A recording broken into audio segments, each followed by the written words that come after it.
The views and opinions expressed by A Little Bit Culty are those of the hosts and do not necessarily reflect the official policy or position of the podcast. Any of the fucking amazeball content provided by our guests, bloggers, sponsors, or authors are of their opinion and are not intended to malign any religion, group, club, organization, business, individual, anyone, or anything. We're not doctors, not psychologists, and we're certainly not the AP. That's Associated Press for those of you listening at home. We're two non-experts who found ourselves making a little podcast that people happen to like.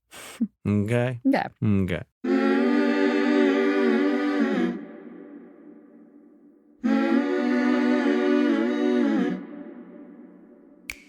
Hey, everybody. Sarah Edmondson here. And I'm Anthony Ames, a.k.a. Nippy, Sarah's husband, and you're listening to A Little Bit Culty, a.k.a. ALBC, a podcast about what happens when devotion goes to the dark side. We've been there and back again. A little about us. True story. We met and fell in love in a cult. And then we woke up and got the hell out of Dodge. And the whole thing was captured in the HBO docuseries The Vow, now in its second season. I also wrote about our experience in my memoir, Scarred, the true story of how I escaped NXIVM, the cult that bound my life. Look at us, a couple of married podcasters who just happen to have a weekly date night where we interview experts and advocates in things like cult awareness and mind control. Wait. This does not count toward date night, babe. We got to schedule that. That's separate. So it's 2 days we got to hang out?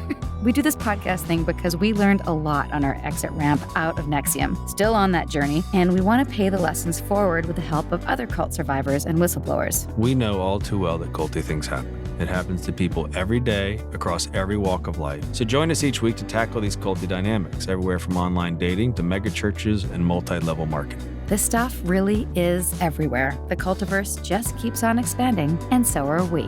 Welcome to Season 5 of A Little Bit Culty, serving cult content and word salads weekly on your favorite podcast platforms. Learn more at alittlebitculty.com. Sinking down to the depths of the ocean, hanging on to the wind, my love. If I let go of it all, I could leave, but I know I won't. Welcome back, everybody. Mike Rinder. You're telling them already? Well, this is the Mike Rinder episode. I mean, I was going to tease it out a little bit. Dude, I think they know when they turn it on. It's the Mike Rinder episode. I guess his name will be in the title. It's not going to be a big surprise. Yeah. you familiar with how this works? We tell them Surprise who the guest. guest is. How's it going, everybody? How are you, Nippy? That's good. This episode's somewhat timely, Oh, yes. all right, with the Masterson trial. There's just so much going on in the cultiverse always, but specifically the Scientology-verse. You know, I would love to meet Tom Cruise and pretend like I didn't know who he was and just be like, oh, hi, You look so familiar. what do you do for work? He'd be all, I'm a film star and producer. Would I have seen you anything? Oh, my cousin's an actor, too. Yeah. How's that working out for you, the acting thing? And he'd be like, I don't know, you seen Top Gun? I'm like, oh, yes, I've seen Top Gun. It's like, well, I'm in that. I'm like, I'd be like, no, that's Val Kilmer. Yeah. It just played dub.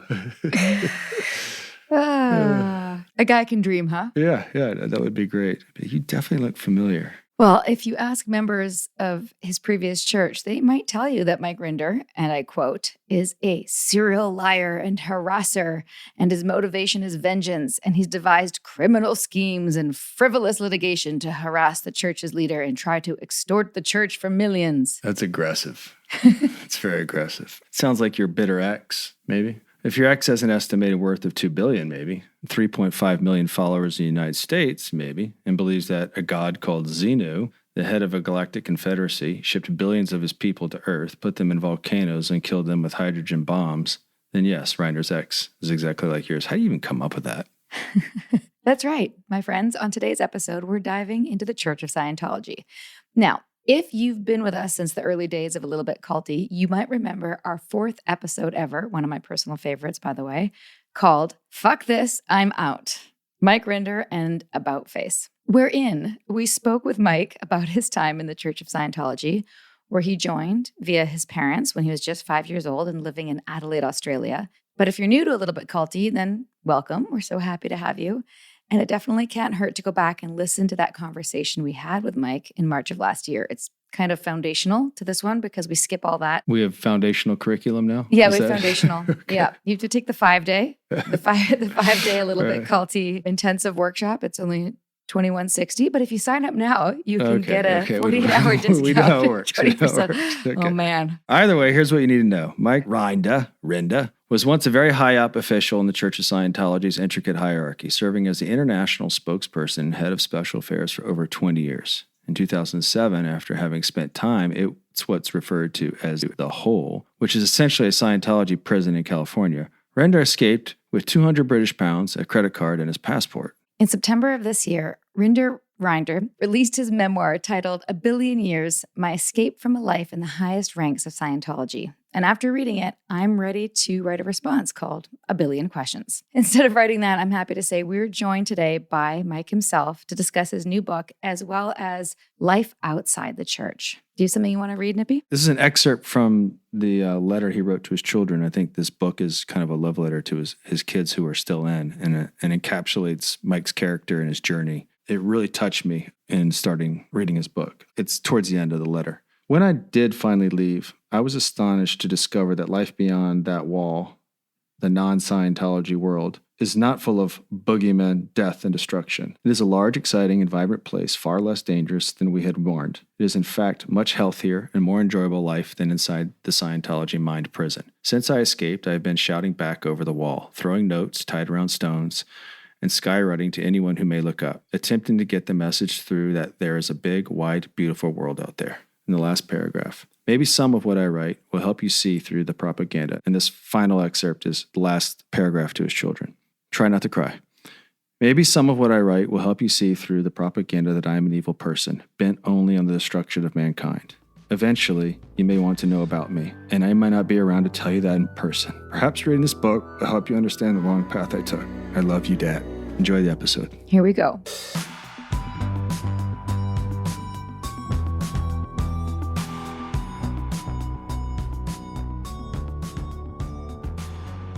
Mike Rinder, welcome back to A Little Bit Culty. Hi, For guys. the 8th time. I've been looking forward to this for weeks. Seriously. Oh, I same here. love talking to you guys. I like talking to Mark and Bonnie, and I love talking to you. And it's like, these are the enjoyable podcasts that I do. Not the people who haven't got a clue what they're talking about and just, assigned, oh yeah, go interview this guy. He's got a book out. Right.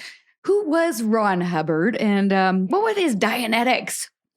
What's the whole? Yeah. Tell me about the whole. Exactly. I promise we won't do that to you. I don't know. Some of those questions, like not every listener knows what it is that we're talking about. So there has to be some explanation, but it gets a little tiresome after a while of just, the same old. And, that was kind of why I wrote the book, so that I could explain these things and not have to keep explaining them over and over and over. So anyway, it's lovely to see you. It's lovely to see you too. And we so appreciate you taking the time. It's the lane we're in too, though, Mike. You know what I mean? It's like we are, for better or worse, informing people. And I look at it as like the job in an interview to get the sound bites out and get the language out there. And I kind of feel lucky to do it. Yes, I do too. Of course you do. You wrote a book. Yeah. But Yeah.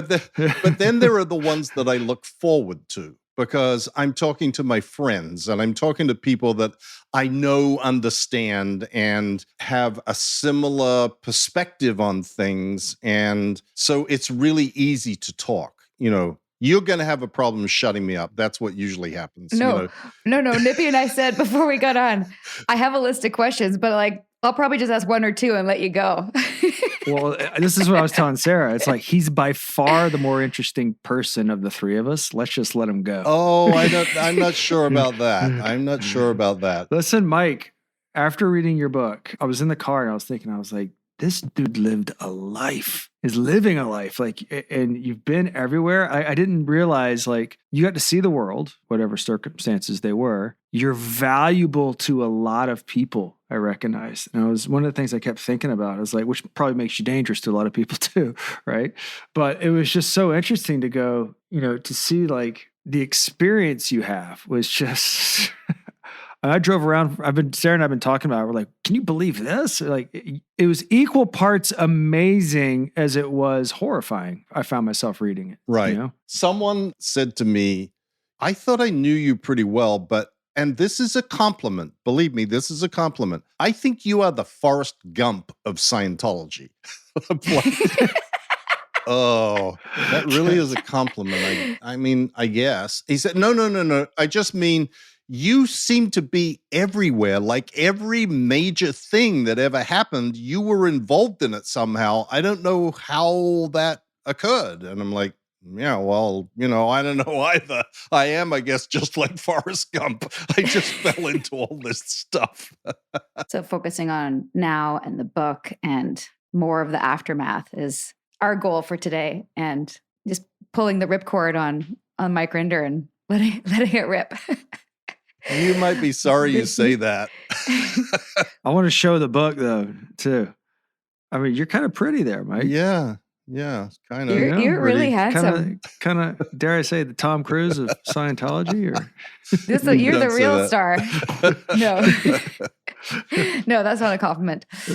Yeah, that photo was actually taken when I was 18 in Wow. Madeira, Funchal, Madeira, an island in the middle of the Atlantic. It's a beautiful picture, but I also recognize that when you left, they kept all your photos, Yes. right? So you don't have a lot of proof of what happened on the inside. Oh, virtually none. I mean, I didn't have any photographs of my children, of my wedding, of my parents, of nothing.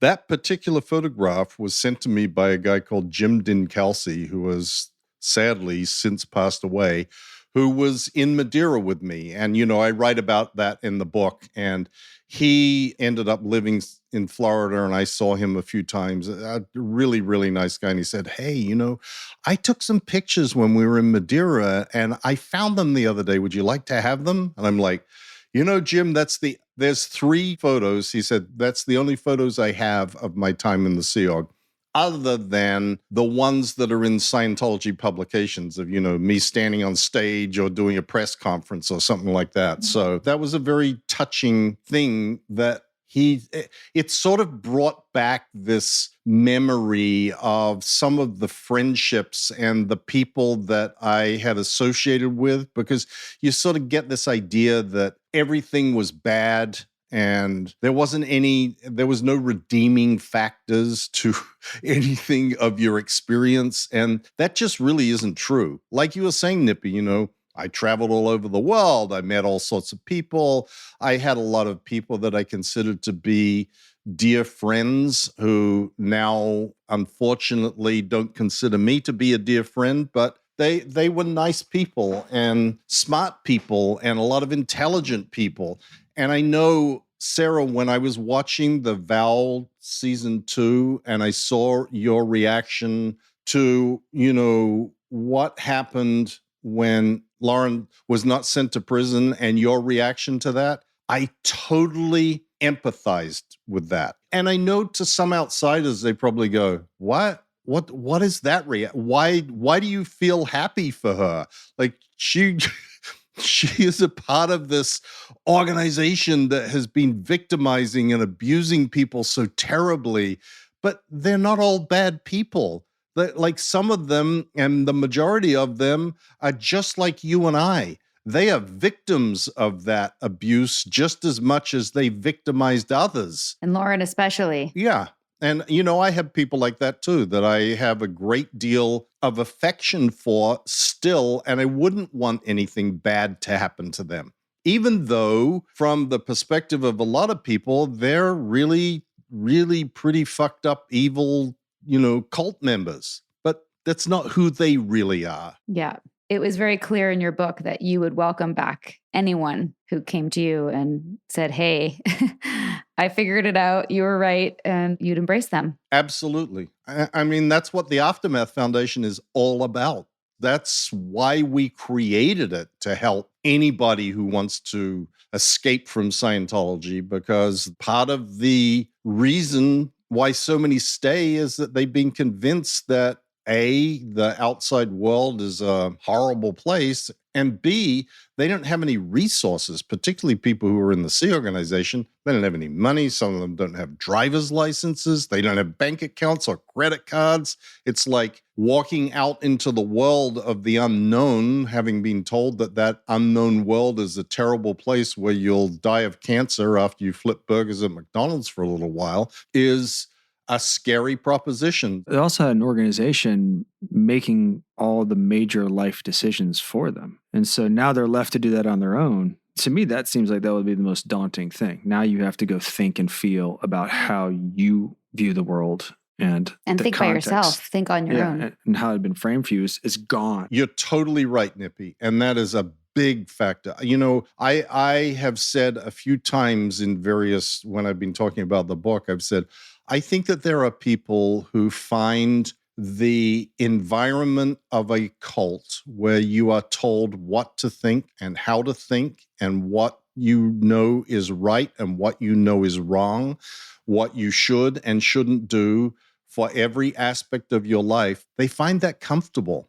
They find that something that is sort of almost reassuring, and they certainly don't want to abandon that comfort of having someone tell you constantly everything that you're supposed to do and think. And I think that that is sadly a big part of the trap of cults. Is that something the foundation helps with in terms of reprogramming or deprogramming, or is it just mostly getting people on their feet and financial stuff, or all of it? Well, it's all of it, Sarah. I mean, primarily, we set it up to be able to build a network, which we now have, of thousands of people who have things that they can help with. They can give someone a place to stay. They can find them a job. They can help them write a resume. They can help them pick them up at the airport. They can get them on a plane. They can find clothing for them and computers and whatever. We have this huge network of people now who are volunteers literally all over the country and all over the world. If we have someone that shows up and says, you know, I'm in Columbus, Ohio, and I want to get out of here and I didn't have the means to do it, we can find someone like within an hour to go pick them up and take them to the airport and have a ticket for them. But on top of that comes the connection to people who have had similar experiences. And that, I've talked also a lot about this. The most valuable thing to me in sort of undoing the mindfuckery of Scientology is talking to others who have undergone similar experiences and having this realization, oh, I'm actually not crazy. Oh, yeah, that wasn't wrong.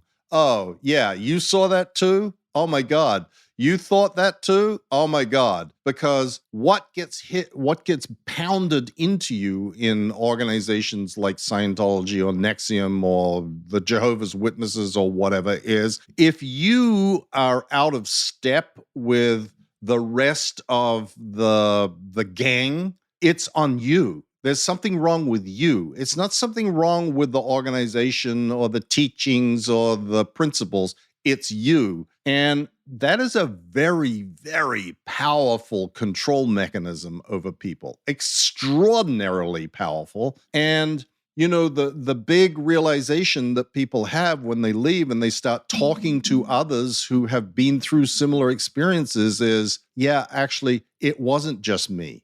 Yeah, there is actually something wrong. Yes.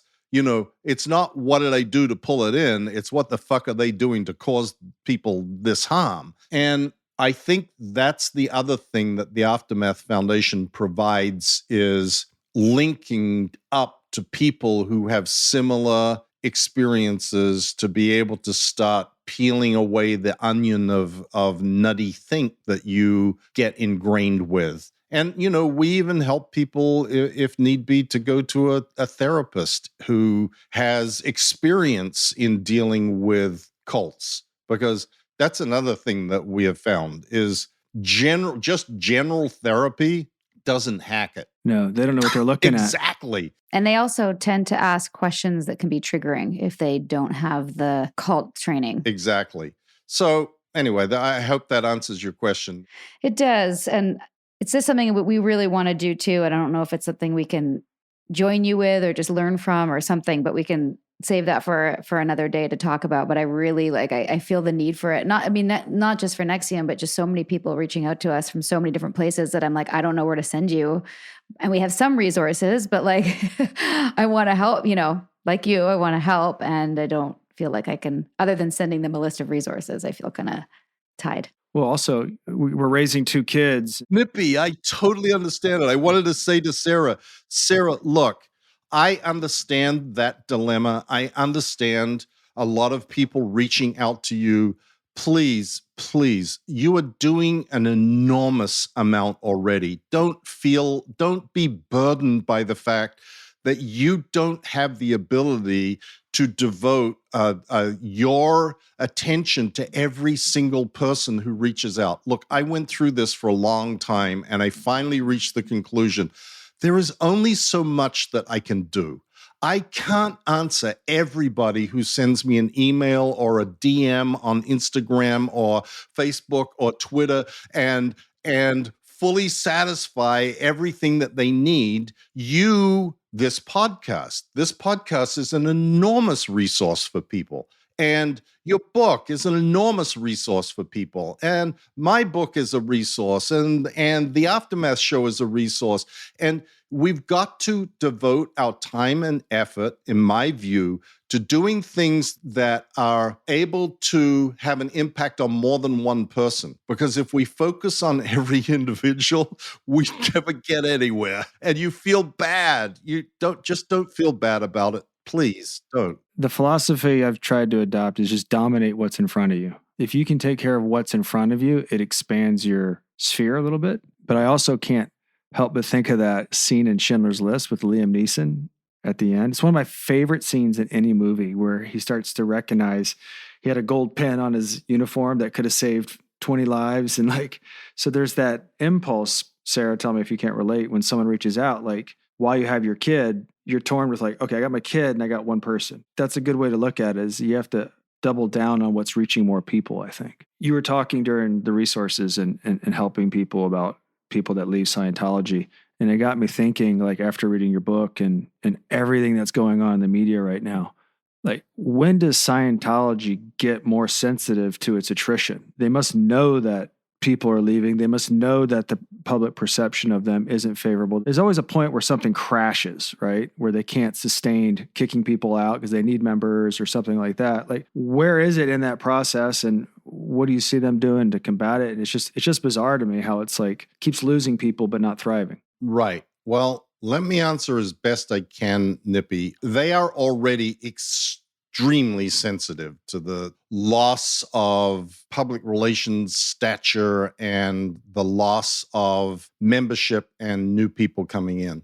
Unfortunately, a part of the problem is that even though they are undergoing pretty serious attrition, the information age and the internet in particular information is poison to cults. It is what ultimately kills them. And, these days you go Google Scientology or Google NXIVM, the same thing. It's just a world of shit. There's nothing good there. It's not doing well. Everybody knows it. But Scientology, sort of like those people that are left in NXIVM, when the world starts caving in to a hardcore cultist, that means we have to redouble our efforts. We become more hardcore because this is proof in our eyes that the world needs saving even more, because look at all the bad stuff that's out there trying to stop us from saving everybody. All the ignorant, unwashed fools out there that don't know about Scientology or who are against Scientology, they all need to be saved. And they are currently winning, so we need to fight harder. We need to give more money. We need to be more dedicated. I mean, it's like the Jehovah's Witnesses and the end of the world is going to be on October 4th, 1973. And October 5th, they're all running around going, see, we were just tested by God. And so we got to redouble our efforts to save everybody because, 1997 is coming and that's the next date. And then when that goes by, the inner core, the hardcore fundamentalists get more convinced that no matter what happens, no matter how bad it is, there is attrition. Like every incident, there is some attrition, but it also kind of hardens the inner core. And in my view, the way that Scientology will finally be undone is the undoing of the tax-exempt status. And not because of the money, but because of the transparency that it brings. It will force, or it would force, Scientology to have to provide reports about how much money they get and what do they spend it on. And if the world knew how much money Scientology gets and what they spend it on, including rafts of lawyers and private investigators and harassing, websites, et cetera, they would be outraged. But Scientologists would also be outraged because they are told, give us $100,000 or $1 million or $50 or whatever it is, and we are going to provide, housing for the underprivileged in dark Africa, some nation in Africa. And we're going to open schools and provide educational materials. And they would find out that that's bullshit, that the things that are done are just PR opportunities with a video crew there staging shit to show them and pretending that they're spending their money on it, and they're not.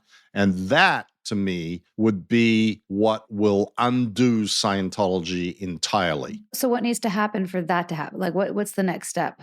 Well, the IRS needs to review their tax-exempt status and hopefully find that they are in violation of public policy. It shouldn't be hard because, I've talked about this a lot and there's stuff on my blog about it. Public policy is an issue that needs some clarification in the world of tax exemption. But nevertheless, the way that will happen is if there is pressure put on the IRS, and that pressure is either going to come from Congress or from big media. And by that, I mean like Wall Street Journal, New York Times, demanding that something be done about this, or people on the House Ways and Means Committee, or some other senior sort of political people start demanding that the IRS take a look at this and review the exempt status of Scientology. When that happens, it'll be easy for the IRS, but the momentum of getting that sort of,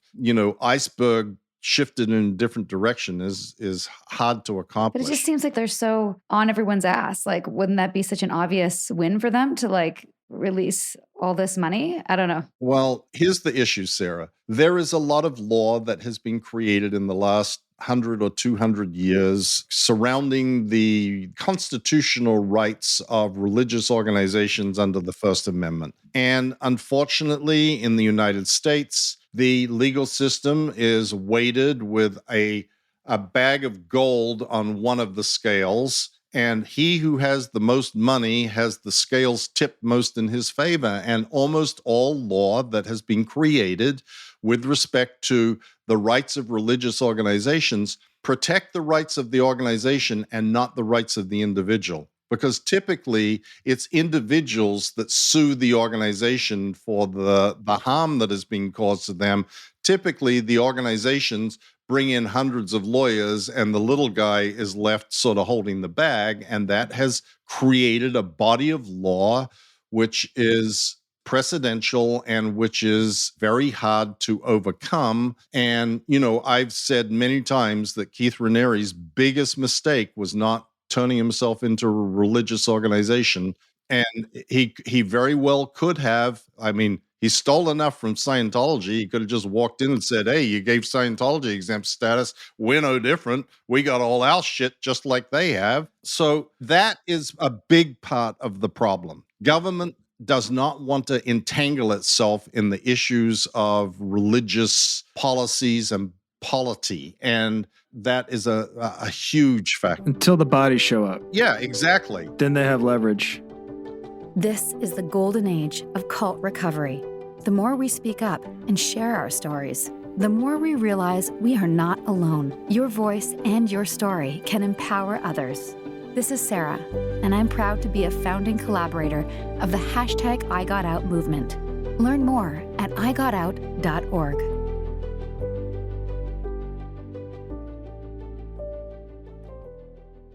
The Frankies were a picture-perfect influencer family, but everything wasn't as it seemed. I just had a 12-year-old boy show up here asking for help. He's emaciated. He's got tape around his legs. Ruby Frankie is his mom's name. Infamous is covering Ruby Frankie, the world of Mormonism, and a secret therapy group that ruined lives.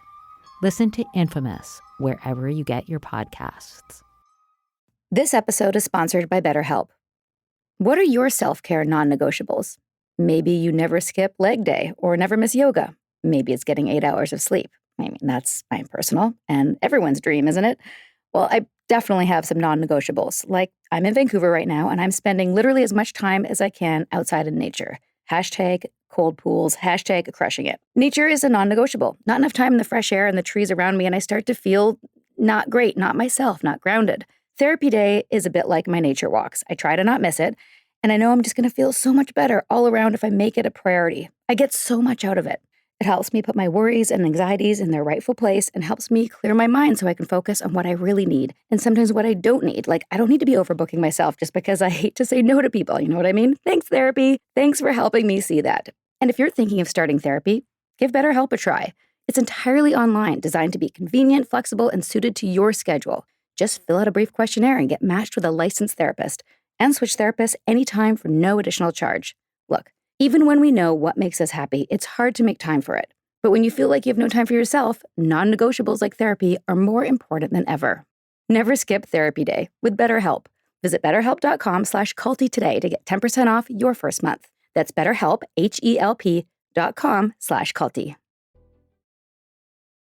We're prepping for an interview about Islamic extremist groups where there's wife beating and, all sorts of terrible genital mutilation and really horrific things. How government can't say, but there's people's human rights that are being violated. And I just don't know enough about the law to understand the complexities Well, of I it. think it just got explained. If you have enough money to destroy the truth, and I mean, that's the hole in our legal system, right? The vulnerability is rich people. Look at these cases, like Valeska and the Baxter's case that is currently ongoing, where Scientology is arguing these people must be forced to go to arbitration, quote unquote. And that arbitration, quote unquote, which is not arbitration, is a Scientology procedure called a committee of evidence.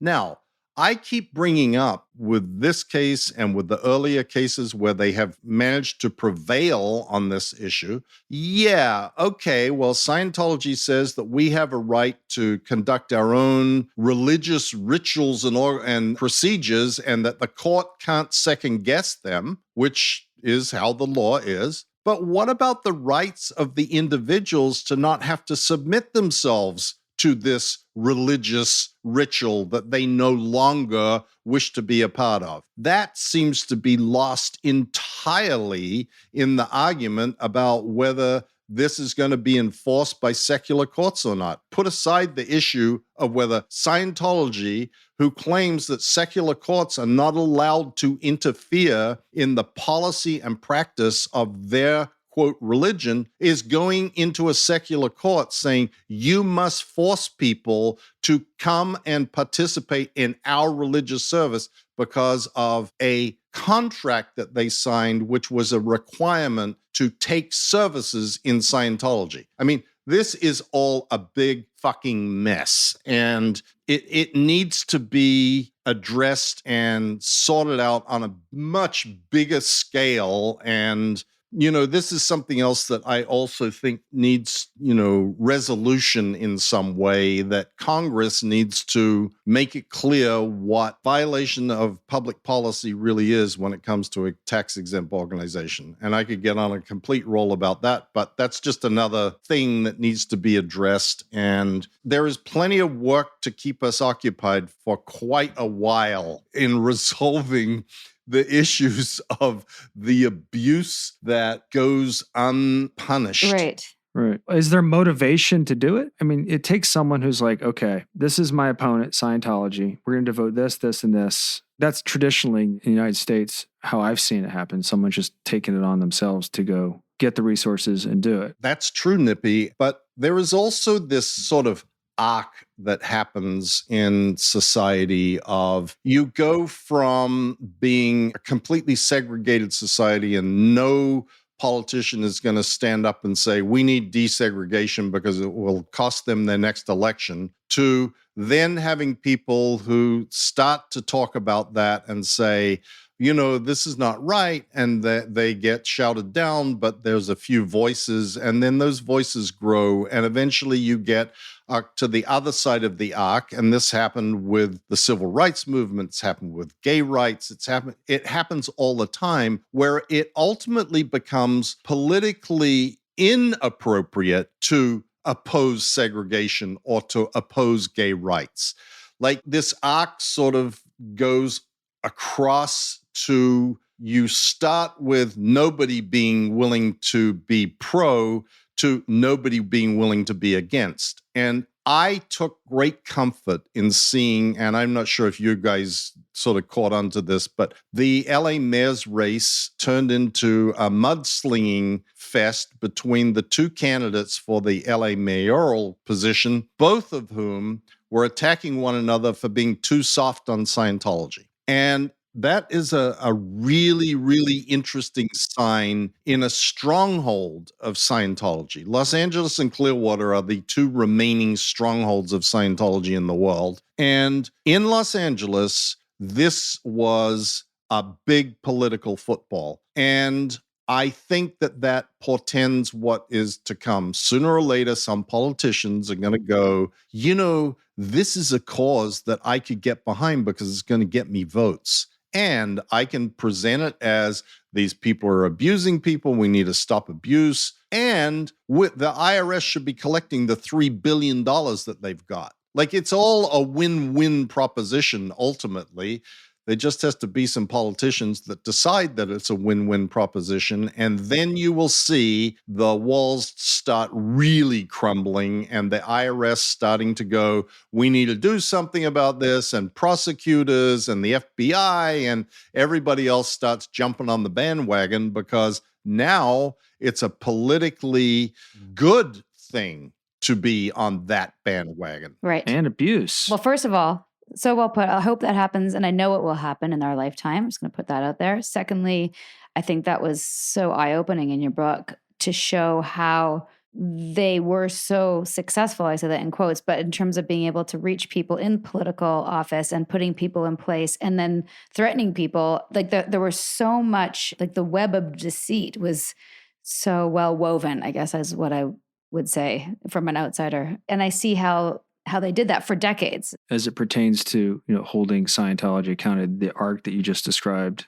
it's unfortunate that's how justice has to be served. Once it becomes transactional for the politicians, they're now motivated to do the right thing. I mean, Nippy, that's just the realities of the world. It just sucks. Unless you happen to come across someone like Moira Penza who did something that nobody thought could be done. I am absolutely certain that everybody else in the Justice Department went, this woman's like lost her marbles. She isn't going to be able to pull this off. This is not a case that we could bring. And she was determined to bring it. And I was so impressed by her determination, her conviction, her compassion, and her legal acumen.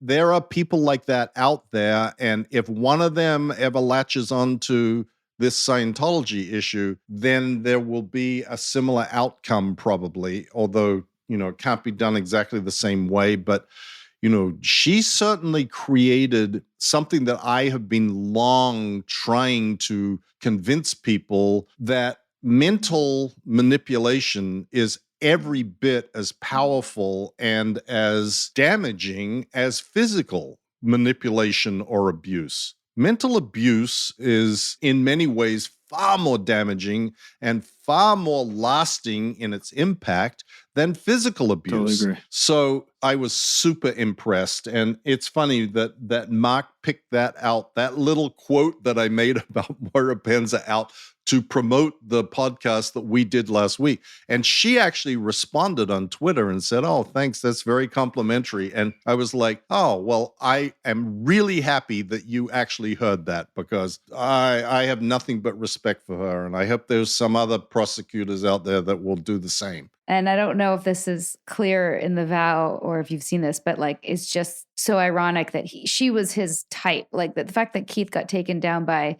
this petite brunette with long dark hair was just, I mean, the irony was not lost on That any of was us. not lost on me either. Oh, that's awesome. I thought he must be sitting in that courtroom like, yeah, totally. what's going through that evil little mind of his when he sees her?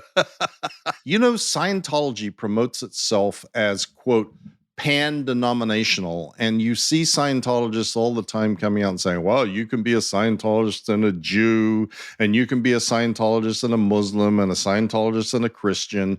And that's all bullshit. But it is what Scientology says to the world. And as part of its mission of just that similar sort of, we are uniting everybody of all faiths and all in the greater accomplishment of, you know, saving the planet from its self-destruction, blah, blah, blah, blah, blah, blah. So Scientology, it's actually a really interesting point, because one of the requirements of tax-exempt status is that you can't be a member of that religion and another one. That's actually one of the in the list. And Scientology got asked about that and responded saying, well, you know, we don't make a point of this, but eventually when you're in Scientology, you're expected to only follow the teachings of Scientology. And that is completely contradictory. I've got a bunch of articles on my blog where I talk about, you know, can you be a Scientologist and can you be a Jew or a Christian and a Scientologist? And because Scientology loves to get out there and promote this weird, non-discriminatory, you can be anything you want and also be a Scientologist. But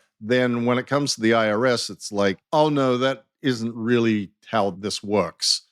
So there's another thing. There is fraud in those responses that resulted in the tax-exempt status of Scientology being granted. They've said things to the IRS that to satisfy the requirements, but then in their public utterances and all over their Scientology.org website is completely contradictory to what the IRS regulation is. But they've got their exempt status now, so they don't really give a shit much, because they know the likelihood of anybody coming back and revisiting it is very slim. Are they still harassing you? Well, I mean, they don't send private investigators outside my house with cameras, but I mean, the online stuff has gotten so over the top since my book came out. Oh my God. Oh, I'm sure. It's just ridiculous. And does that bother you at all? nah. And the Twitter and social media stuff is like crazy. And they're resorting to really, really childish and homophobic stuff these days. You know, like they post pictures on Twitter of two men standing at a urinal holding hands, and one of them says Tony Ortega, and one of them says, and the other one's labeled Mike Rinder, or, you know, two men kissing, Tony Ortega and Mike Rinder, and little like speech bubbles. And like, this stuff is like so juvenile. These are Scientologists coming after you? Yeah, yeah. This is the thing that I've talked about with Sarah and a few other people. The people that have this quote unquote in their minds moral authority, or I call it moral supremacy over you, and are complaining about you, have turned into vitriolic, mean, spiteful, lying, like doing some pretty like bad behaviors towards other people. And they've turned into people that are doing that. People that I used to know. Well, it's all for the greater good of the greatest good of the good, right? But like, what's the reconciliation between I'm saving the world through Scientology, yet I'm going out and I'm destroying other people's lives intentionally with my conscience? Well, the mindset is that those people that they are out seeking to destroy are the people that are trying to stop the only good thing that will save everybody. You know, whether it's Nexium or Scientology. Scientology is going to save every man, woman, and child on this earth from a terrible fate. So if you have to sacrifice a few naysayers or people that are getting in the way of this incredible accomplishment, that's a worthwhile sacrifice. You know, it's the greatest good to, you know, eradicate a few bad people in order to save hundreds of millions or billions of good people. And that's the thing that gets inculcated into those sort of people. And, you know, it's funny because I was on this little podcast with Aaron and Mark Headley the other night, and I said, I started responding to some of these. Pretty much I ignore them, but I started responding to them saying, hey, you know, the Aftermath Foundation will even help you. When you're ready, the Aftermath Foundation is here.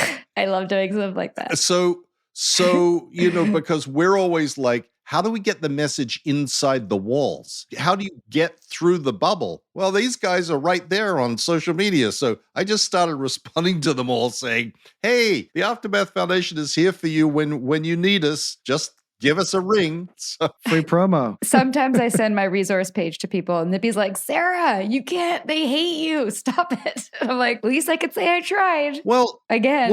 Sarah, you know, and people say that to me too. And I say, okay, 20 years ago, did you think Mike Rinder was ever going to leave Scientology? No, Right. of course not. Everybody has a moment or a thing that, and it's completely unpredictable. Who knows when or what it is that is going to be the thing that causes that? It's different for every single person.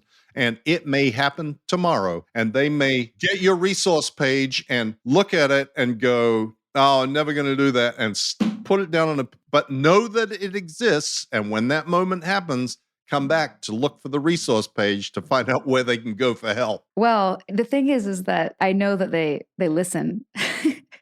And basically, I have to say, I can't say read the book. You have to say, I don't think they're humanitarian enough to read Mike Rinder's book. Right. Only a true humanitarian who's willing to see the full picture of something in a non-vested, holistic way. This is all terminology, right? But they're not strong enough. So they won't read your book. Right. But if they read your book, they go like, holy fuck, it's the same thing. It's the same thing. I mean, obviously slightly different content, but the patterns of abuse, and we've talked about this, I think, in the last episode and in person, is just the similarities. By the way, I have to say really quickly, I made a few notes about more similarities that I didn't know about till I read the book, more so than Going Clear. Miscavige's abuse is more overt. Yes. Yeah. He's definitely much more overtly abusive than Keith was. Miscavige doesn't hide it. Miscavige just will jump you and create a culture of fear. That's exactly right. Although I got to say that I think that Ranieri's treatment of women in particular is so disgustingly reprehensible. It's horrendous. That was overt behind the scenes. We saw this guy, but then when we saw it on camera, it was like, that's more overt for sure. What was that like for you when you watch it in The Vow? Horrifying. What I always would look at is I'd go, okay, though the manifestations of the sociopathy may be slightly different, it is the same personality type that is doing this. And whoever it was in there, and I forget who it was, and maybe it was Nancy that finally said, you know, I was in love with Keith and I thought he was in love with me. And then I finally realized the only person Keith loves is him. Lauren. Or is this himself? Lauren said that, yeah. Or Lauren? Yeah. I can't remember who said it. I went, that encapsulates the entire picture of a cult. The followers believe that the great man or woman, whoever that is leading them, loves them. They love him or her. They worship and idolize this person and believe that that person reciprocates with the same sort of love for them. And when it comes right down to it, those people only love themselves. And it is entirely and utterly transactional, whether the person on the other side of the relationship is going to be treated well or treated badly. Are they providing something that that person wants or not? If they're providing something that he wants, they may be treated okay. If they're not, they are literally fucked over. Hey there, listener. Hope you're enjoying this episode and that you're taking deep breaths when we cover the enraging stuff that cult jerks are up to. Let it out, as in the yoga practice. Inhale positivity, exhale negativity. That's for you, Sarah. We got this. No hulking it out, all you little hulksters. And if you need some helpful resources on the topic of cult recovery, check out our website at alittlebitculty.com. And now, here's a brief message from our sponsors. This episode is sponsored by BetterHelp. What are your self-care non-negotiables? Maybe you never skip leg day or never miss yoga. Maybe it's getting 8 hours of sleep. I mean, that's my personal and everyone's dream, isn't it? Well, I definitely have some non-negotiables. Like, I'm in Vancouver right now, and I'm spending literally as much time as I can outside in nature. Hashtag cold pools, hashtag crushing it. Nature is a non-negotiable. Not enough time in the fresh air and the trees around me, and I start to feel not great, not myself, not grounded. Therapy day is a bit like my nature walks. I try to not miss it, and I know I'm just going to feel so much better all around if I make it a priority. I get so much out of it. It helps me put my worries and anxieties in their rightful place and helps me clear my mind so I can focus on what I really need and sometimes what I don't need. Like, I don't need to be overbooking myself just because I hate to say no to people. You know what I mean? Thanks, therapy. Thanks for helping me see that. And if you're thinking of starting therapy, give BetterHelp a try. It's entirely online, designed to be convenient, flexible, and suited to your schedule. Just fill out a brief questionnaire and get matched with a licensed therapist and switch therapists anytime for no additional charge. Look, even when we know what makes us happy, it's hard to make time for it. But when you feel like you have no time for yourself, non-negotiables like therapy are more important than ever. Never skip therapy day with BetterHelp. Visit betterhelp.com/culty today to get 10% off your first month. That's BetterHelp, HELP.com/culty. Meals bring people together, but for many families, providing their next meal can be a challenge. You can help by participating in Macy's annual Feeding the Hungry food drive. All proceeds go toward local food banks and families. Now through January 31st, you can purchase an icon in-store or online, or watch out for the blue Feeding the Hungry shelf tags, where a portion of your purchase will be donated to local pantries. Together, we can combat hunger in our local communities at Macy's. I just remembered something, which happens, I'm sure, for you too, that I hadn't put together before. Nippy, do you remember that training, Family Values? It was early years for me, like a year or two in. I remember one of the first things that I got like in trouble for, ironically with Lauren, she pulled me aside. This is when I was with my ex-boyfriend and I was upset about something that like was going on. And she said I was being objectifying. I was objectifying him. And she's like, do you know what that means? That you're seeing him as an object to get something from. And how it was like the opposite of being a humanitarian. And then like just the irony of what we know now. This would have been probably around the time that Danny was in the room. It's like same time period. That story of Danny in the room was like, that was really hard to watch. Having been in the hole, that was really hard to watch. That was like, oh my God, this poor girl. And she was alone. I mean, that's tougher. That is even tougher than being in a hole with 100 other people, you know, beating the shit out of you or one another. That is like, oh, the mental torture involved in that experience. I'm not sure she will ever recover from that. I don't know. I didn't get a chance to connect with her. I haven't talked to her. I asked our mutual lawyer if he'd connect us at some point because I didn't really know her that well. I think I met her a handful of times before I thought was back in Mexico. So I'd love to connect and see how she is. That her testimony was obviously key. Well, also she has a sister who was abused by her and another sister who has Keith's child. So it's a constant reminder, and her family's divided as well. Right. Her other sister is the only one, Mariana is the only one who's allowed to have contact with Keith in prison because she's the mother of his child. He's not allowed to talk to anybody anymore. I don't know if you knew that. Thank God. Suing the prison. I know, because otherwise he's just like pulling the strings from prison. Yeah, exactly. He's doing a Warren Jeffs. 100%. Okay, these are my list of 5 similar things that I didn't know. Yeah. One was everything was urgent. You said that like when right? Wasn't it like there was always a crisis in XM that you were like having to deal with? Always putting out fires. Except you had to go get on a plane. I was like, one of my Every thoughts time was, I something hope he happens, was like, racking up put points. Mike on a plane to London. Were you collecting air miles at this point? This is what I really want to know, Mike. Did you rack up air miles for life? That's what I was thinking. I did, but unfortunately, a lot of them were on TWA. Believe it or not, Oh I my had like God. 500,000 miles on TWA at one point. Oh, Wow. that is tragic. Okay, the other thing was hiring a PR firm to clean up the act. I don't know if you know this, that I can't even remember what year it is. Maybe you'd probably remember because your mind works like that. But remember they pulled us into Nancy's living room and sat us down and said they were going to hire this like incredibly expensive PR firm. And we all had to pay, was it like 20 grand each they wanted No, from it us? was $5,000 each. they wanted Minimum from everyone. 5 grand. But some people were paying 20 grand each. And I was like, No thanks. we'll get to that. Wow. No, I didn't know that. Yeah. That was yeah. like 2013. Didn't go well, just like it didn't No go one well wanted with to do it. Scientology. I just thought it was crazy that they were asking us to pay for it. Yeah. But I can so totally Keith going, there are some people who have affected my image, and I think it would be appropriate for them to pay for cleaning it up online. And that Suggest- was, by the way, Claire's breach. I don't know if you know that. Claire was in breach with Keith because it was her dad that did the first Forbes article. Right. Yeah. And so he determined that was her fault, and she felt that it was her fault. And it was always just trying to clean it up, which leads me to my other similarity, the amends form. Is that what it's called? Amends project. The amends project. Doing amends. Yeah. a lot of acronyms in that place.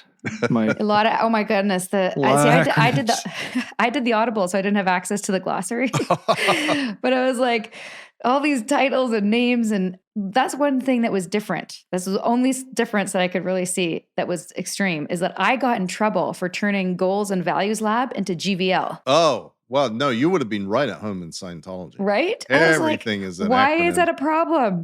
And also there was this thing called the Magnificent series at the end of the 16 day. I called it the Mag series, and I got in major shit for that. Oh, that is I would have so done better funny. in Scientology. That is so funny. It's so funny, the insane things that like come up that you go, that was really such a big, horrible thing, that the Mag series. Oh, I got in trouble for the stupidest shit. Yeah, but that there was a thing that L. Ron Hubbard wrote called Jokers and Degraders. And it says that anybody who constantly is making jokes, and particularly makes jokes about Scientology, is the most rotten form of evil. There's a term for it in Scientology. Really? So if someone made like that, would be considered in Scientology Mag series, because you've taken away the true meaning of it and turn it into some sort of a joke. It's the Mag series. That one wouldn't have gone over well. The acronym Right. would be okay, but that one The wouldn't have acronym, gone yeah. over well. That would have been considered joking and degrading. Send me to the hole. Oh my God. Nippy I would have wouldn't have lasted been. Nippy long. was like the class clown. But think about why that is, right? And it's just akin to the court jester, right? A good comedy is predicated on being meta about the truth. So if someone comes in and cracks a joke about Scientology, it heightens awareness for everyone else about how this is a little bit silly and stupid. So you have to nip that in the bud, because that's actually, good comedians are clever as well. And they have self-awareness, and they have awareness about the inconsistencies and the absurdity of certain things. And it allows the dogma to remain intact because you can't make fun of it. Right. Exactly That right. was my TED Talk. There you go. My TED Talk on comedy. Carry on. Okay. 2 more points. So you talked about the ethics presence. Right. We had the same thing, the snitching and telling on people. It wasn't as formalized where you write it down, but it was definitely a thing. In fact, Nikki, as you know, is one of the main loyalists, was known for being the ethics police, we called her, because she would just go straight to Keith with, did you know that so-and-so is blah, blah, blah. And it was pretty rampant. It just wasn't a formal policy. Right. Yeah, he was just too lazy. He was too busy boning to make policies out of these things. And the last but not least, direct steal is the Galileo quote was used with Nexium as well as in Scientology. The quote about how All new things are fought. yes, Yeah. they go through 3 stages. Yeah. That's Schopenhauer. Schopenhauer was referring to Galileo as an example of how, Right. That's exactly Truth comes in 3 stages. Yeah. Yeah. Okay. and then it's eventually accepted. I skipped the 2nd stage, but the point is that Violently opposed. Yeah. violently opposed. and eventually accepted as truth all along, just like Galileo. And eventually Scientology and Nexium will be accepted as truth. Right. Everybody will finally Yeah. wake up and get it. Yeah. That's exactly how it goes. We ready for the Marty Rathburn? Because I want to know what happened there. Do you know yet? Have you found out Have since you writing the spoken book? to him? Because Nope. you guys were like Tango and Cash, and then all of a sudden, Yeah. No, he just stopped speaking to me, and now he does videos, and like the only thing that he has put on his blog in the last year is a thing apparently I haven't read it, about my book, about what a piece of shit it is. And I mean, the conjecture that I have is what I wrote in the book about what I think happened. And, he doesn't come out and talk about it. So there's not really any way of finding out. He certainly won't speak to me about it. He's not going to make any public statement that gets him in trouble with Scientology about it. So it's just left to sort of speculation. It's funny because he constantly is saying, well, I've made totally clear my intentions and everything, and I've been completely transparent. Well, there isn't a person in the world that actually understands what that means. Like when he says he's been transparent and like it's all out in the open, no, it isn't. And nobody knows. How many years was he out before he went back in? I mean, people say he's back in Scientology. I don't think he's back in Scientology. I don't think that he could. I don't think that he could stand being back in Scientology, but he certainly is doing their bidding. He is made some sort of agreement or has some sort of deal where he is going to do what he can to negate the influence of people like me with his grand authority and on behalf of Scientology. Clearly, the videos that he did about the aftermath, I mean, he was putting out a video every week that we put out an episode of the show talking about how the people that were on the show were all liars. And it was just Scientology talking points. And that came about immediately after the lawsuit that they had been winning on just suddenly got dropped. Like they dismissed their lawsuit. That's it. Gone. No explanation. The lawyers don't even know why. The lawyers couldn't get any money. It was crazy. So who knows what really happened? I laid out my best sort of speculation about it in the book. Again, someone asked me the other day, what do I feel about Marty? And honestly, it's sadness. I'm sad that he feels the need to, be harmful to people who were his friends. I'm sad that he seems to have found himself in a position now where he literally has no friends at all. There isn't a Scientologist in the world that would be Marty Rathbun's friend. There may be like a handful, maybe 4 or 5 sort of sycophants who might still think that he has some useful thing to say, but he has destroyed his credibility with everybody, with the people that were his friends before and after in Scientology, and he lives a lonely life, I'm sure. And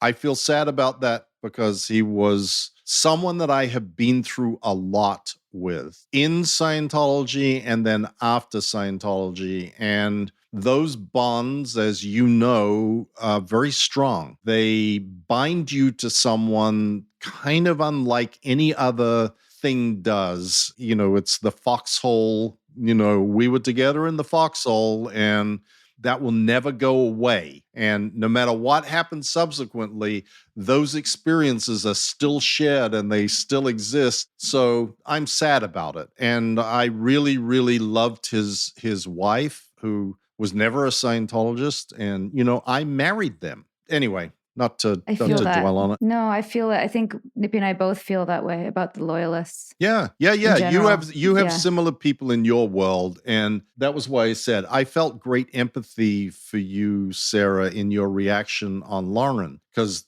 I understand that. And I understand it like really well. And, I think it's a hard thing for people who haven't been through experiences like we have to perhaps comprehend. I agree. A lot of our listenership are in our same boat, survivors and ex-whatevers. But the people who are just more cult observers were like, shouldn't she have gotten time? And why did you forgive her and not these other people? And I'm like, and I have to kind of lay it out as best as I can. But I think that your book really does that. I think it also really is a service to so many people as a pathway, like of hope and, you know, of redemption, that you can live this life and have a complete turnaround and be on the other side and fully get your life back. Like when you met Christy in your book, I was like so happy because I didn't know that story. Like I know her now. I've met her when I met you in Vancouver, but to know your origin story and how you felt about her and that you found each other, it truly is such a great isn't even the word. It's great. So like, and such an that's not the word. What's the word? And it'd be such a perfect. Well, the whole thing's an adventure. It has every element of an adventure story to it. You know what I mean? And in addition, it's a love letter to your kids, you know, in a lot of ways. So it has a lot of heart, has a lot of, I mean, for me at times, excitement. Like it really read when you made the decision to get out and then to see how resourceful you were with your life to get yourself back up, your willingness to start at the bottom. And then you built a new life at 52. And here I was kind of crying over spilt milk at 40, whatever, you know, when it happened to me, and seeing your story and seeing you do an about face that, you know, dwarfed mine inspired me to kind of go, okay, you know, this isn't going to last. This can get better. And, you know, from where you were to where you are now, you can't deny that you're a strong person, survivor, and, you know, you got love in your life and turned it around. And I was like, okay, I'm going to follow his lead.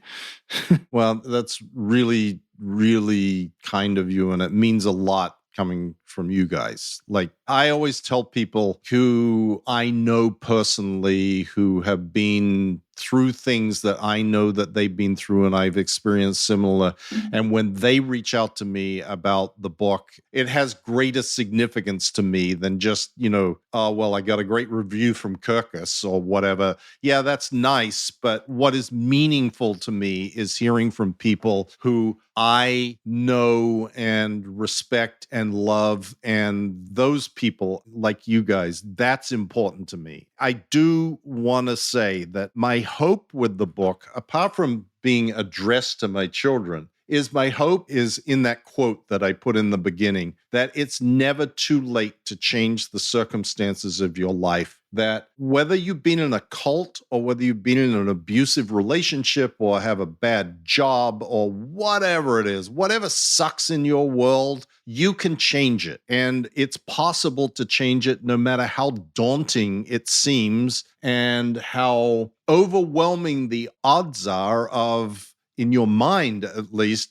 accomplishing what you think needs to be accomplished to change it. If you set out and start and get yourself on that pathway, you will find that you can make it happen. And the first step is deciding that it's possible. And it took me a long time to figure it out, a long time, and perhaps stupidly long. But I try to explain why and how that the influences and the things that prevent you from seeing and thinking and acting. And I hope that speaks to people. And I hope that it helps some other people accomplish a happier life for themselves. I know that it has. I know that it does. Yeah, absolutely and has. that message is loud and clear. And you know, the irony, there's so much irony, but that one of the things I'm really seeing as you're speaking is that with Scientology, NXIVM, and all the groups, especially MLMs, one of the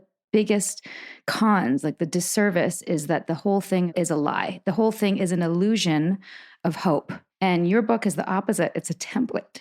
Sorry. It's a template for hope. And it really gives people the way out in a real way. So it's a flip. And it's a beautiful redemption to me. Sorry. That's okay, Sarah. I feel incredibly complimented by your emotion. Seriously.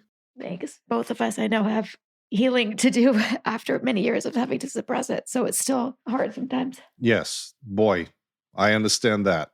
I understand that. You know, I've been out of the rat race for longer than you guys have. So I have the benefit of more hindsight already. And, you know, writing the book was a cathartic experience. It really was. That was my next question. Was it? Was it? Absolutely. Good. And I say in there, I used to have nightmares constantly that I was stuck back, and like classic PTSD phenomena.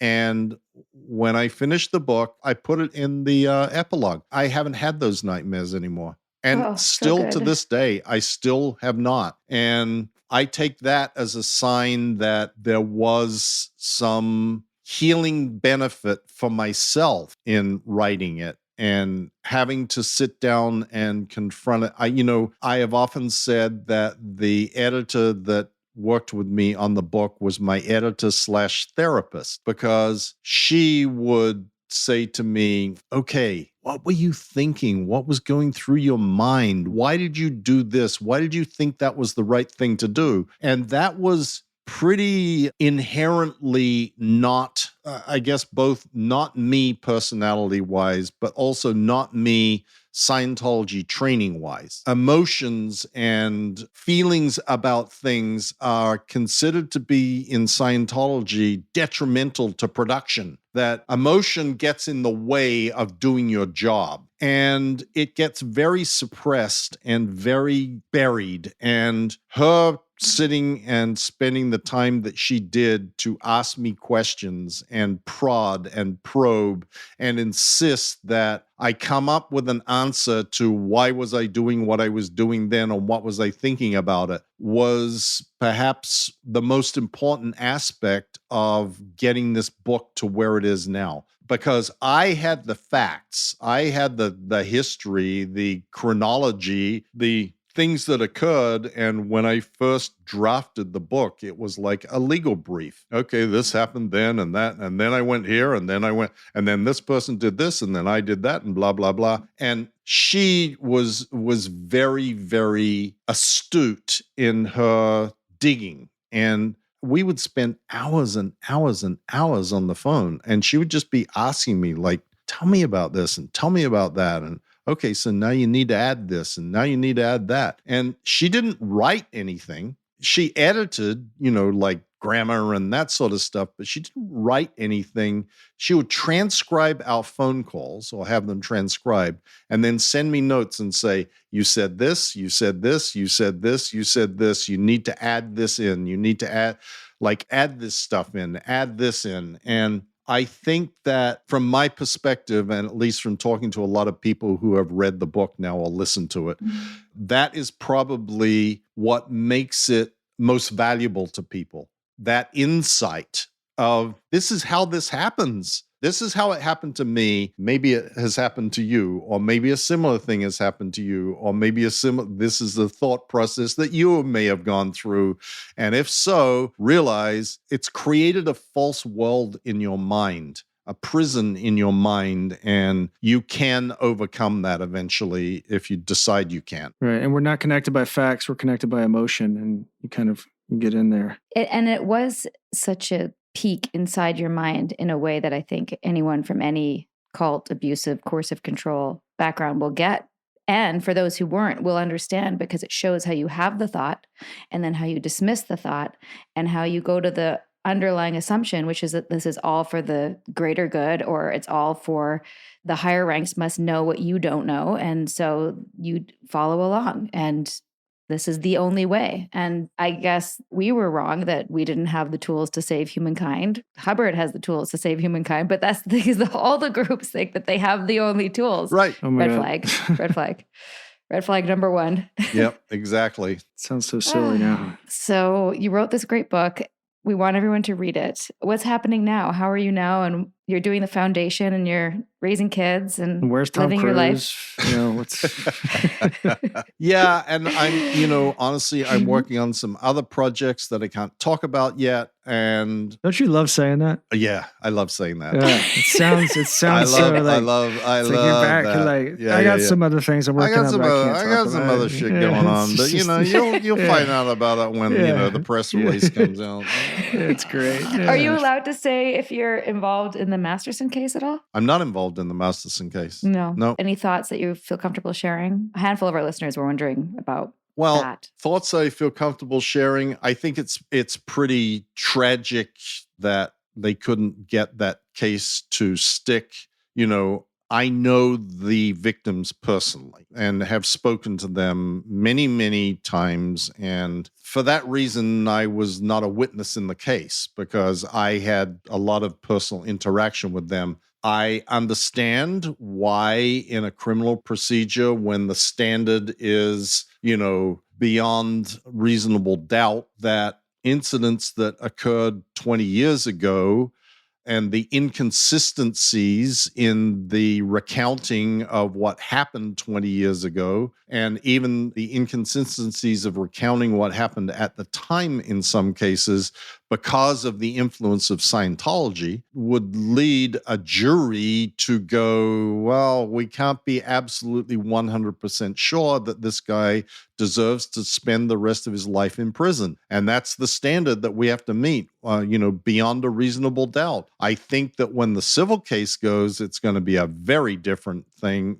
I said on court TV at one point, well, the criminal case is one thing, no matter what outcome there is in that. The civil case is going to be something completely different. Remember O.J. Simpson? O.J. Simpson managed to walk on the criminal case and get absolutely slaughtered in the civil case. And that civil case is a very different proposition because there is discovery and there's depositions and there is, all of the involvement of Scientology in intimidating witnesses and covering up the facts and withholding information, et cetera, is all going to come tumbling out. And, obviously it was disturbing to the victims to have a hung jury. He was not acquitted. I mean, there were enough jurors who believed that he had done what they said that he had done, that it's not really a huge victory for him. It is certainly better than being found guilty and sent to prison. But, my personal view is I suspect that the prosecutors will not try and retry this case. I hope I'm wrong about that, because they think that they could do a better job of retrying it and understanding what the problems were and how to overcome those. But I just know the political and financial considerations that go into things like that. They have to look at what resources they're going to have available, and are they going to prosecute this case or 3 other ones that will be easier? Who knows? Who knows what's going to happen on that? What a mess. It is a mess. What a mess. It is a mess. That's so sad. But that's kind of the problem when you start dealing with trying to impose the criminal or civil justice system onto cult activities. It gets messy invariably, and it gets problematic and made even more problematic when you have a religion, quote unquote, involved. And, so all of that stuff gets excluded because it would be prejudicial and, in violation of the First Amendment to be talking about this and blah, blah, blah, blah, blah. That's why I have such high regard for Moira Penza and what she managed to pull off, because this is not easy. And it is not easy to get into or persuade. Here is one other statement I will say. If the justice system is predicated on being tried by a jury of your peers, then everybody on that jury should have been a current or ex-cult member, because only those people could actually understand what was going through the minds of the people involved. And you can't teach a jury that by presenting evidence in a courtroom. And that is why I have such respect for Moira Penza and what she managed to pull off. She managed to persuade a jury of people who had no clue about what it is like to be in a cult that you can absolutely control someone through mental manipulation as well as physical manipulation and abuse. And that is an accomplishment. Amen. We will tell her you said so. Okay. And it makes me feel really, it makes me feel really lucky too. Like our case totally could have gone that way. I said that. I was like, we got really, really lucky with the people that showed up. Yep. Well, Yeah. with our case. Well, luck is made also by people who are competent doing and being careful and professional in everything that they do. That's true. Yes, whatever, you lucked out Whatever by you wanna call having, it. having her, but she didn't win that case by luck. No, of course not. I just feel I know very you didn't grateful say that we that. didn't have to I'm- go through that. Yes. I'm just sort of me. But I really do believe that my statement about who should compose a jury is absolutely 100% That's a really correct. good point. Because Yeah. I just don't think that, and this is the problem with law enforcement in general, is they don't understand the mind fuckery of cults. They just don't It should be get part it. of the training. I know. I feel like there's so many people we've talked to had moments with like a law enforcement as an authority and people saying like, are you being held custody by this man? No, I'm choosing to be here by my own volition. Like, because they're afraid. Like there's so many things like that we've encountered. Right, It should be part of their education. right. What's the TV show David Fincher did? Mindhunter? Yeah. What was it called? Yeah, I never Mindhunter. saw it. It's about the serial Yeah. killer. Yeah. Really, what was going on in that is that you saw a law enforcement agency having to educate themselves on a totally different pattern of killing, which bequeathed the term serial killer. Now you have a governing or a body that understands what they're looking at now in random acts of violence. Similarly, when things come up like this, they'll probably go, oh, well, it might be a coercive control situation. It might be this, this, and this. And they recognize that those are all symptoms of sex trafficking, sex abuse, all those things. So they can go in. And because to your point about what Moira's work is she has a template that people can reference and go, this It's is typical precedent here. setting. And Right. the language was in the R. Kelly case. A Yes. lot of language, the same language was in Weinstein's case as well. So now we have a populace that's educated in a similar way where as before they weren't. And I imagine they can go back and look at other governing bodies or other abusive cults and recognize in hindsight that that was what was going on. Yep. Thank you so much for taking the time. I also was looking forward to this after having your lovely voice in my ear for about 14 hours. That was a long book, 14 hours. Yeah, it was. I cruised through it. Nippy read the hard copy. I listen. I like to listen and I underline, fold take laundry. notes. Such a treat to be able to debrief with you and spend time with you in person, hopefully very Yeah, soon. we're Yes. going to get down there for sure. Yes. Road trip. Yes, Road trip. road trip, National Lampoon. Oh, Thanks, for Mike. sure. It'll be that for sure. Thanks, guys. I love you. I love you Thanks, both. Mike. We love you. You're my people.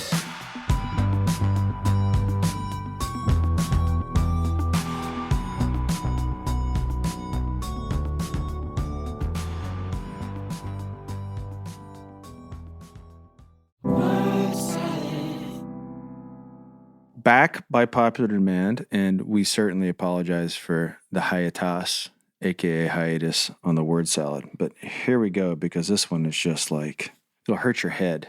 Scientology 8-8008 is named Scientology 8-8008 because it is the roadmap of a process. Of course, yeah. And it says the attainment of infinity by the reduction of the MEST universe. Apparency of the MEST universe is infinity to zero. That does it. Okay. And the increase of one's own apparent zero to an infinity of his own universe. Got it. Okay. It's a roadmap. And when you reduce the MEST universe's infinity towards zero, you do it by reversing a cycle of action. How do you think you're going to get out of the MEST universe if you keep saying, I don't want it? Its vectors are all backwards. If you say the MEST universe, I don't want you, it's going to hold on. I don't want you, it's going to have you. How do you get out of that bear trap? You have to want it. You have to be able to limit yourself in nothing in comparison to what your desire level was. You have to want to live. You have to be willing to use your beingness and so forth and all the living there is to do. That doesn't mean in evil things or all sorts of things. You just have to want this universe. That's all. And then know at the same time that you don't want it too much. You have to be able to want and experience in sensations of this universe. You have to take as high a level of tolerance at speed. In other words, you have to be able to live in order to back out of the universe. Totally get it. Thanks for that. That was awesome. Cool. What do I pay for the next level?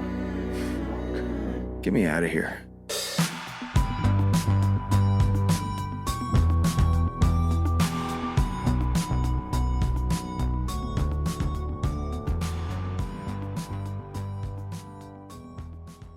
I don't know how you don't love Mike Rinder after just hearing his journey and hearing how he's able to talk about really two lives and how he's been able to build two lives and start over at 52. If there's anyone out there who's struggling in life, this is a guy who did an about face at 52. When you read his book, in spite of the cage that he was in, he lived quite a life, right? And was highly functional and an asset to that company in such a way that, like, I think once he got out, he's able to spread his wing and be an asset to so many other people in the positive way that Scientology was pretending to be. Wouldn't you say? Yes. I double dog dare any Scientologist listening to this to read that book. They don't take double dog dares. Nah, they're not strong enough. They just double down. By the way, the host of Golden Globes the other night. Oh, so good. We posted it on our Instagram stories, but if you haven't seen it, just Google Golden Globes, Shelley Miskovich. Actually, one of our special treats from Patreon that dropped last Thursday. It's not too late to join, everybody, in case you missed that memo. But we had a very impromptu, spontaneous Scientology update. He dropped by the studio. Yeah, he dropped by the studio to give us an update, the latest breaking news on David and Shelley. I kind of want to say Miskovich. Whatever's wrong, I want to say it because, you know me, I like to say it wrong as a sort of you little rebel. F you to the... You little rebel. I know. But we know we throw a lot of books your way on this podcast, but we highly recommend, again, Billion Years, My Escape from a Life in the Highest Ranks of Scientology. And again, it's on Audible as well. And check it out. Oh, should we tell them? We booked an incredible guest, the main whistleblower from La Luz del Mundo. Everyone's been writing us to make sure we're covering it. Yes, we're covering it. Coming soon. Stay tuned. Breaking news. Have a great week. See you soon. Bye for now. Bye. Sinking down to the depths of the ocean. I'm hanging on to the weight of my love. If I let go of it all, I could leave, but I know